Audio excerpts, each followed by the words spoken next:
Кілька підсумків за цей день. Дякую нашим. With billions of U.S. dollars in aid hanging in the balance, in his nightly address, Ukrainian President Volodymyr Zelensky made no mention of why he failed to appear by video during a classified briefing to U.S. senators on Tuesday.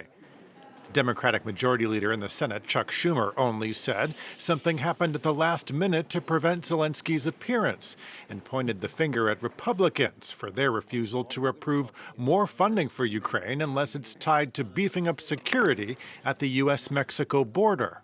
If this fails because of border, that's not a bipartisan failure. That's a failure of the Republicans and the Republican leadership. The only reason they added border was because a lot of members of their hard right said they want border. But a lot of those same members aren't going to vote Ukraine no matter what is there. Since Russia's invasion of Ukraine began in February of 2022, the U.S. Congress has authorized $111 billion in aid for Ukraine. In October, President Biden asked lawmakers to approve an additional $61.4 billion. And on Monday, the White House's budget director sent a stark letter to lawmakers, warning that funding for Ukraine would run out by the end of the year, saying, "We are running out of money and nearly out of time."